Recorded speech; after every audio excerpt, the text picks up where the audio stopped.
what's up? My name is Dom. Welcome back to my channel. If you're new to my channel, I typically make bookish content, movie content, and anything else in between because I like to do whatever I want on this channel, and tonight is going to be movie content. In honor of The Boy and the Heron coming out on December 8th, for today's video, why is my dog pushing me? For today's video, I am going to be tier ranking every single Studio Ghibli film that I have seen. You know, this is really embarrassing, but today I just found out it's pronounced Ghibli. As an Italian speaker, I've been saying Ghibli this whole time. Apparently Hayao Miyazaki says Ghibli, so I'm going to try to remember that for this video. But yes, I'm going to be tier ranking all the films that I have seen. This is a video I meant to do back in 2021 when I watched the majority of these. I'm going to be tier ranking 25 films, 2 of which are short films. When I was going through the list trying to put all my photos in order, I discovered there's actually a bunch of short films that I have not seen, which is why I'm not titling the video all Studio Ghibli. Alright, without further ado, let's get started. So here is my tier list. It wouldn't let me title it, so that's why you just have create a single use tier list. So it looks ugly, doesn't match the vibe, whatever. So for number 1, where my absolute favorite Ghibli movies are gonna go, we have Talented, Brilliant, Incredible, Amazing. This is named after the Lady Gaga meme. Talented, brilliant, incredible, amazing, show-stopping, spectacular, never the same, totally unique, completely not ever been done before. For the second tier, this is where my 4 out of 5 star movies are gonna go. I just called it Still Love. We have Just Okay, which is my 3 out of 5 star tier. We have It Exists for the 2 out of 5 star tier. And then for the 1 out of 5 star tier, we have Ain't No Way This Is a Ghibli Film, because yes, there are 1 or 2 films I gave only 1 stars to. The first movie I want to discuss is Nausicaa, Valley of the Wind. I don't think this is technically Ghibli. I know it's Hayao Miyazaki, but I don't know if Studio Ghibli existed yet when this came out. I accidentally put the poster in when I was creating this, didn't feel like mixing it up, so I'm just going to talk about it anyway. But I do have an unpopular opinion about this movie. I unfortunately did not like it at the time. But it's to no fault of the film. Nausicaa is just a genre I am not really a fan of. I am not a huge sci-fi person in the slightest. There's a few exceptions here and there, which is why I still try to watch it. Like, I do love Star Wars. There's sci-fi books that I've read in the past, I've read and enjoyed. There's a movie here and there that I do like, and I was hoping Nausicaa would be one of them, given that it's Miyazaki. Unfortunately, it wasn't. However, I am willing to rewatch it one day. Yeah, I think I gave this 2 out of 5 stars, so I'm gonna put this at the lower end of Just Okay, just because given my views on this and how it's just a genre I'm not a fan of and it's no fault of the film, I think it's a little unfair to put it in my 2 out of 5 star tier. Next we have Castle in the Sky. This is another movie that I thought was just okay.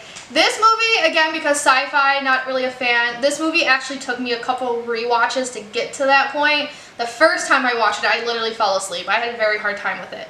But with other rewatches, and because granted that first time I was kind of distracted, I was watching it, I watched it in college with a bunch of college friends, and we were all talking throughout the whole thing. So when I sat down, I watched it in an animation class, and then I watched it on my own in 2021, and in those settings, I was able to appreciate it more. So it has gone from a 1 out of 5 star movie to a 3 out of 5 star. I do think the 2 lead characters have a very cute dynamic, and I do love the design of the robots. Honestly, I think that design is iconic, and the song at the end is iconic too. It's constantly stuck in my head. Then we have Grave of the Fireflies, which is probably one of the most famous war movies.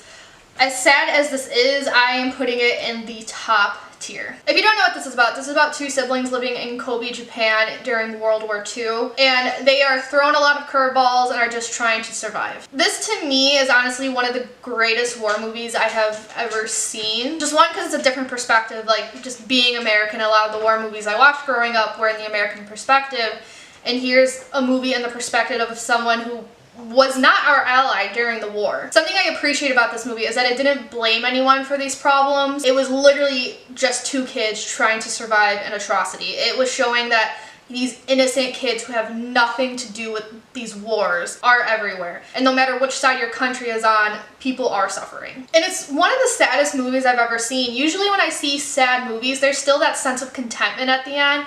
But this movie has no contentment whatsoever, and it's such an impactful ending. If you haven't seen it, I do highly recommend. I do think this is a movie everyone should see. However, it's going to be the best movie you will never want to watch again. Then we have My Neighbor Totoro, which is about 2 girls who meet a forest spirit. This is one of my favorite Ghibli movies. It is no plot, just vibes. There's no major villain, there's not really any conflict, nothing bad really happens. There's one scene you can argue is bad, but the movie ends on just such a happy note you can kind of forget about it.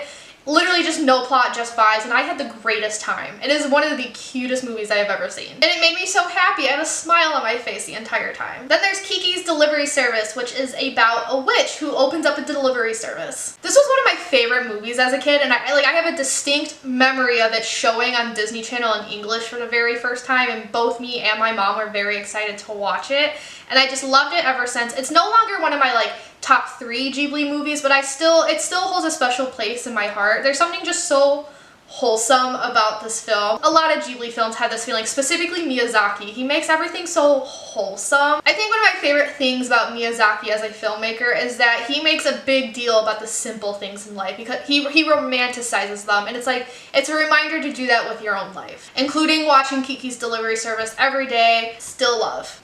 Then we have Only Yesterday, and in this film, our lead character just gives us her life story. I'm typically not a big fan of those kind of films because I just think it's hard to execute well, because often my biggest issue with those type of films is pacing. If you don't have a good pace, I'm not going to be invested. That's point A, actually. Point B, you also have to make a likable character. If I don't like your character, I don't care about their life. But in this instance, I'm actually thoroughly surprised by how much I enjoyed this because I do like our lead character. There was something very enchanting about her. And again, nothing huge happened in her life. I wouldn't call this an adventure movie by any means, but again, even though this is not Miyazaki, whoever made this film was romanticizing the simple things in life, and it made you love them along with her. So I'm gonna put this in just okay, but definitely on the high end. Then we have Porco Rosso. This is about a war veteran, I believe a World War I veteran.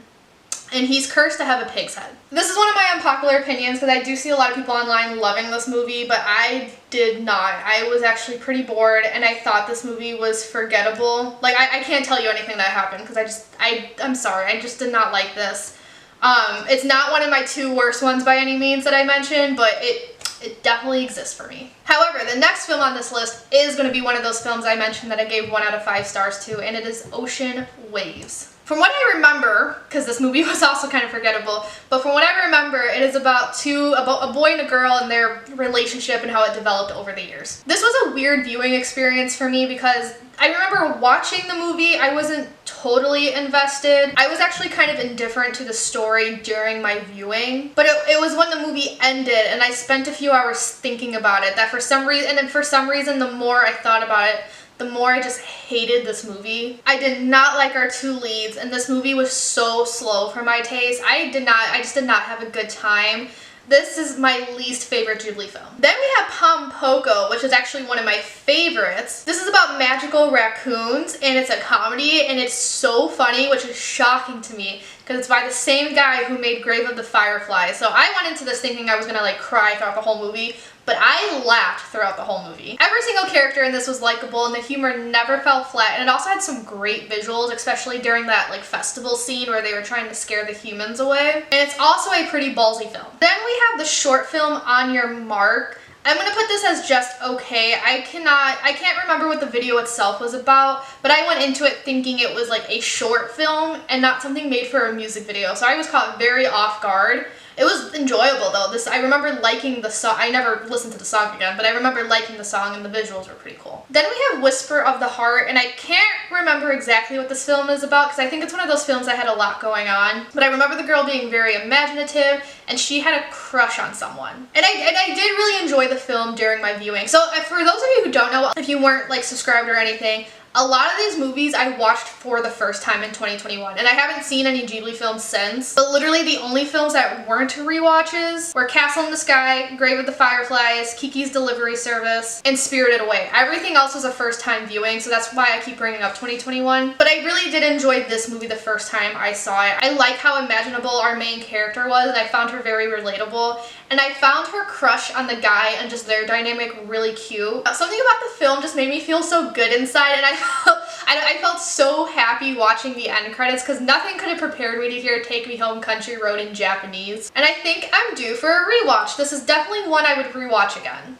Then we have my all-time favorite Studio Ghibli film, and that is Princess Mononoke. Ashitaka is cursed and has to go away to try to find a cure, and he meets San, who's trying to save the forest, and she's trying to save the forest because someone else is trying to destroy it. I love this movie so much. 2021 was the first time I've ever seen this film. I don't know how it got away from me during childhood, but I'm so glad I've seen it because my friends gave this movie nothing but praise. There's something about this film that made me fall in love with every single character, even the villain trying to destroy the forest, because oftentimes I felt like she had a few, I don't want to say, it's hard to say because of the morals of the film. I do respect her trying to help and protect her people. And I thought that gave her a lot of depth and made her a dynamic character, and those are some of my favorite villains. And I was also just captivated by how fun and adventurous this film is. I felt like I went on a fantasy adventure with this, and I loved the visuals, especially with the spirit, when it transformed the way it does at night. I thought that was so cool. And I love the messages of this film that humans are dumb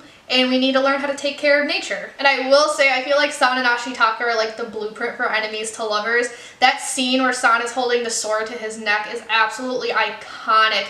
So many people recreate that scene in so many fandoms. I have seen that with Shinobu and Gyu from Demon Slayer. I've seen it with Lloyd and Yor from Spy X Family. I've seen it for so many movies that aren't anime as well. I mean, also, if I were holding a sword to a guy's neck and he called me beautiful rather than being scared, I would be totally caught off guard too. And lastly, the music in this film blew me away. It definitely has my favorite music in all of Studio Ghibli. Then we have My Neighbors the Yamadas, which is about the Yamada family living their day-to-day life. At first, I thought this movie was really cute because it's told in episodes, and some of these were really funny. My only issue is I think this, to me personally, I felt like this movie got too long. The episodic nature of it got old kind of fast. So halfway through the movie, I was done and I was on my phone for the rest of it, unfortunately.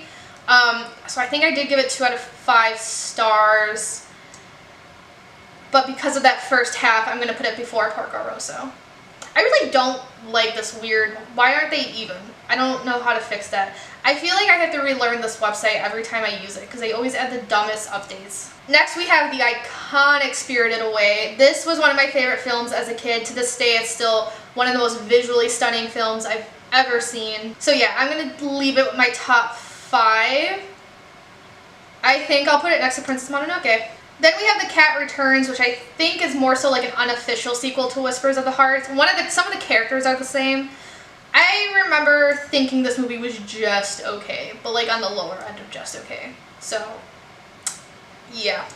I'm gonna leave it at that. Then we have another one of my favorite Ghibli films, and that is Howl's Moving Castle. This is about a woman named Sophie who is cursed to have an old body, and in order to set herself free from that, she meets Howl, who is one of the most over-dramatic wizards you'll ever see, and he has a palace that is walking on legs. And this was one of those films where I just automatically gave it 5 out of 5 stars without really thinking about it. Like, I have no critique of it as a film. Like, even with Princess Mononoke, I had critiques about, like, the morals, the designs, what this movie was trying to tell us. Howl's Moving Castle, I was just there for the vibes. I loved every single vibe with it. And actually, I'm going to put it before Spirited Away. And I'm so thankful I watched this movie in English because y'all were right. Christian Bale is so hot as Howl. That's my girl. And it's also funny knowing the little kid is played by Josh Hutcherson. Next we have Tales from the Earthsea, which is about a lot. I don't even want to look up a summary because there was just so much. It is in the bottom tier of Ghibli films. It's by Goro Miyazaki, who is Hayato's son, and I know there's a lot of controversy surrounding him as a filmmaker, his relationship with his father. This was his debut, I believe, and I did not enjoy it at all. It's a fantasy film based on books by Ursula K. Le Guin, I believe. And I remember my biggest issue with this movie was the fact that it's based, rather than being based on one of the books, it's based on the entire series. And you can very much tell they tried squishing 4 books into a movie that's less than 2 hours long. There was so much plot to this movie, but not enough characterization and not enough world building. Nothing was fleshed out, so I couldn't really connect with the characters. I didn't understand why things were happening. They would just tell us stuff and not explain what they were, so we just had to pull it out of our asses. I remember watching like that first 5 minutes of the film. I thought this movie was going to go one way, but then it focused on something else and just felt like an entirely different movie. The whole shit with the dragons completely forgot about until they brought it up again in the end of the film. I didn't really see what was so special about the lead character, which is sad because you know he's going on this hero's journey. And I just thought it was an overall snooze fest. It's definitely one of the most boring Ghibli films. I don't know what went on behind the scenes of that movie, but I wish they just had the time and money to make a whole series of films rather than squishing all these books into one film, because that really hindered it. They fucked with the pacing too. It was a very choppy pacing. And just overall not enjoyable. It's above Ocean Waves just because I like the concept better, but then other than that, these movies are like on par with each other. But then we have a movie that I really did enjoy, which is Ponyo, and this is about a goldfish who turns into a human girl, and she meets Sosuke, and they become best friends, and it should be a crime for a movie to be this cute. This was adorable. And that's all I have to say about it. I was cheesing throughout my entire viewing. Then we have The Secret World of Ariadne, which is about a very, very, very, very, very tiny girl living in the walls of a normal-sized human. And I admittedly don't remember much from this film. I remember thinking it was cute, and I had fun, and I'm willing to rewatch it. So I will put... It's like low end of still love, but high end of just okay. Because I like the concept so much and I'm willing to rewatch it one day, I'm going to put it on the low end of still love. Then we have From Up on Poppy Hill, which quite frankly is also on the lower end of just okay. I know this is about a group of students trying to save a historic building, and it's also by Goro Miyazaki. Definitely his better one out of the three he made for Ghibli, but I wasn't too invested in the story and I think it was kind of forgettable. Then we have The Wind Rises. This is the true story of a Japanese airplane architect, and this was the movie that for the longest time we thought was going to be Hayao Miyazaki's last until he announced he was making The Boy and the Heron. And this is another one where I'm not a fan, but it's not the movie's fault. It's just the fact that I'm not a fan of the genre. Just when it comes to my personal taste, it's too long, it's too slow. But it's just because it's not my thing. It's not the film's fault, and I could see why it's so well beloved for the people who do like that sort of stuff. So I'm gonna put it at the high end of It Exists. Then we have a movie that I thought was stunning, and that is The Tale of Princess Kaguya. This, I'm just gonna put it straight. I'm going to put it at the top end of still love. This story is so enchanting, and it's one of the most tragically beautiful, beautifully tragic, however you want to word that, stories, movies, whatever I've ever seen. The outcome of Kaguya's story was just a knife to the heart, and I felt so bad for her. And I believe this is by the same guy who did Grave of the Fireflies, and it makes sense because the tone's kind of the same. When it comes to the sad parts of the film, the tone is kind of the same. And I believe this was his last film, so what a send-off. And the animation, it's nothing like I've ever seen before. Just beautiful charcoal drawings, especially that one scene where she's running away from whatever it was.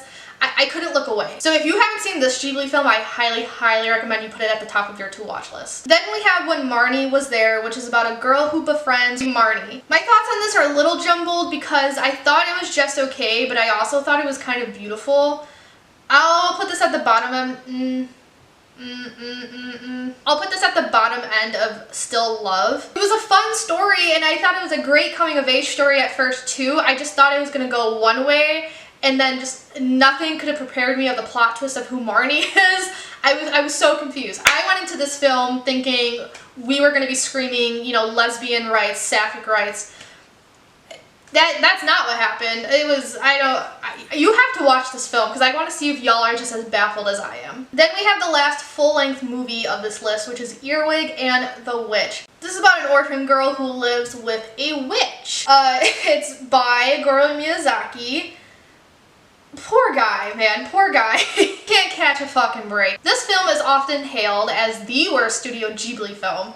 And I have some thoughts on the film. I agree with a lot of the negative criticism about this film. For one, the animation is absolutely atrocious. I honestly can't believe they made the choice of going with 3D animation, especially 3D animation as bad as this, just because Studio Ghibli is known for its beautiful 2D animation. So I don't know what happened with this one. I don't know how this decision went through. But it's ugly and it hurts my eyes. I agree with the direction the plot went. You would think, given the title, it's going to focus on the witches, but it did not. It was just a girl causing chaos. And then another popular critique is that this movie doesn't have an ending. It just stops. And I agree with that too. When the movie was over, I was so confused. I thought I missed something, and I even went back to rewatch it, but no.